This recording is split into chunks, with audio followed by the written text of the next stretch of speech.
Okay, we're going to now just give a brief overview of the Crusades. Each crusade is enormously complicated and it involves a lot more than we're going to discuss right now. But you have your notes already for this. So this, again, just a brief overview, and if you have questions or want to explore some of the Crusades in detail later, just let me know. Okay, so first let's remember kind of, the goal of the Crusades, or the focus, is the Holy Land. And by the Holy Land we mean Jerusalem. And as you recall, right, Jerusalem is the home of 3 of the 5 world religions. And so for each religion, it holds special meaning. And so remember, Christianity and Judaism, right, sort of start in the same spot. Okay, so some of the more notable people of the Crusades is Pope Urban II, and it is his call to crusade, to go to Jerusalem, will start this whole thing going. Saladin is one of the Muslim warriors who will capture Jerusalem a little later on, and his rival slash respected competitor, Richard the Lionheart from England. Okay, so what were some of the causes of the Crusades, or why now in European history?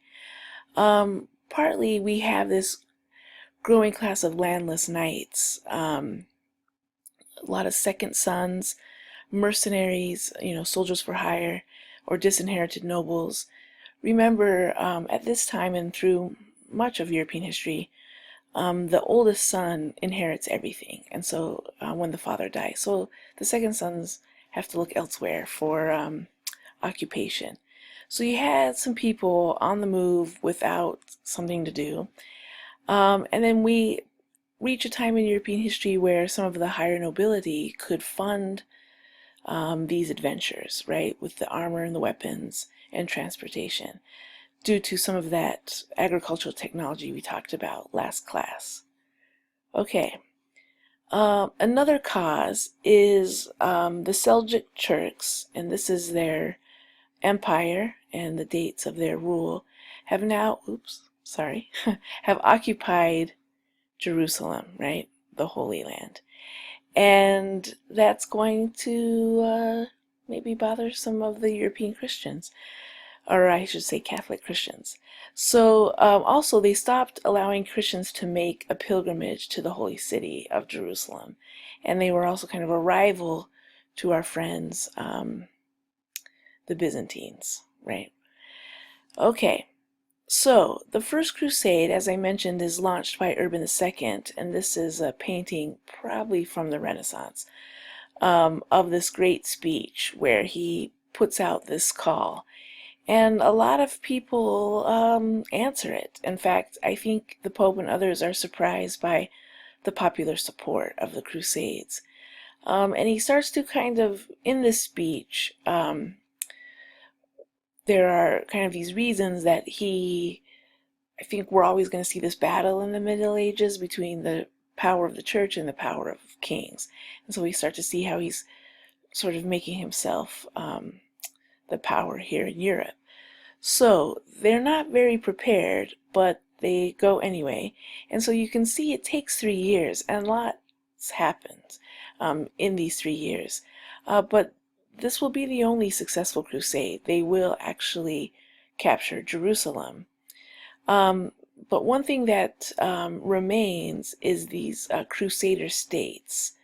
So they kind of set up these Catholic or Western European states here in the Middle East. Okay. Our second crusade, or I should mention, keep an eye on the dates here so you can get a feeling of the large span of time here when we talk about the Crusader time period.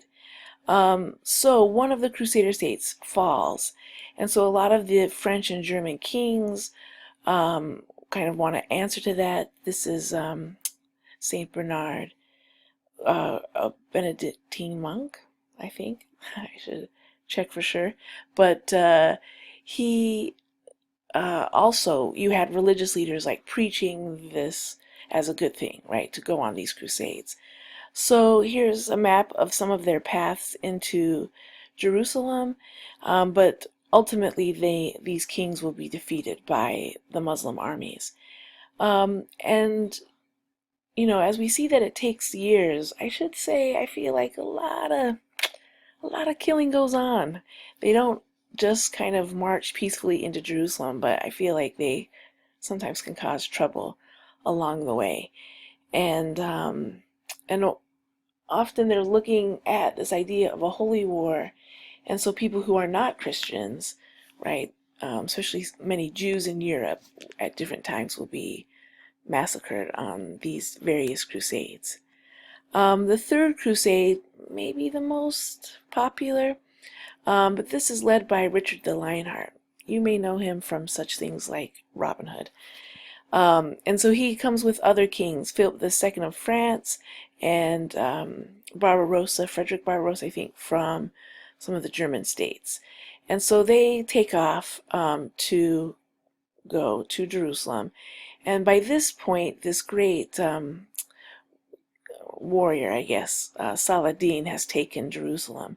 And these two kind of duke it out for a while over the city, and they make a truce, and Saladin keeps Jerusalem, but I think starts to allow then pilgrims and others to come into Jerusalem. Okay, the Fourth Crusade is also maybe a little infamous, and we've mentioned it before. But this time the knights did not make it to the Holy Land, and instead sacked the city of Constantinople in 1204. And so if you remember, this was kind of a dark time. We see Christians attacking Christians, and we see that maybe the Crusades were not always purely religious, but for some other, political motivations as well, or to gain wealth. And as I said this, I thought back when they first sacked Jerusalem and took Jerusalem in the First Crusade, they killed a lot of people there, Muslims, Jews, even fellow Christians. So sometimes I think we have to see more complexity here in these Crusades. And then there's lots of other Crusades. Another kind of infamous one is the Children's Crusade. Here's the picture from much later of children marching off to Jerusalem. Some scholars think maybe it wasn't purely children, but maybe landless peasants and wandering poor who maybe need some motivation to, I don't know, stop causing trouble, go to the Holy Land. And there will be 4 more unsuccessful crusades after that. So remember, Pope Urban began this in 1000s, so this is almost 200-year period of various attempts to take Jerusalem and put it back into Christian hands. So here are some I think kind of a handy map, and here are the different crusades and the paths they took. But you can see, along these routes is what I mean when sometimes they like to cause trouble as they march into then Jerusalem. All right, so here are our Crusader states, the Christian areas. Anyway, feel free to pause and examine. Okay, so what do we need to know about the Crusades? One, that it has a tremendous impact on Europe, right? More so than the Middle East, but it increases trade and technology, further increasing Europe's involvement into kind of the trade that we've been talking about, the Silk Road and other things. We start to see then the rise of kings, right, and their power increasing.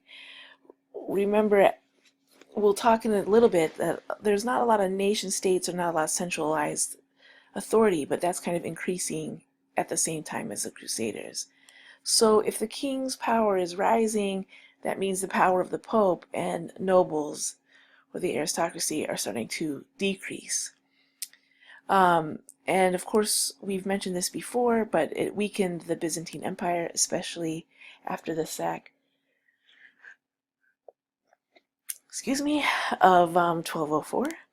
And then there will be this legacy of bitterness between religious groups. I think not only Christians and Muslims, but also, I think, Christians and Jews. All right, so there you have it, the basic gist of the Crusades. Like I said, if there's things you know and want to explore more about the Crusades in class, just say the word.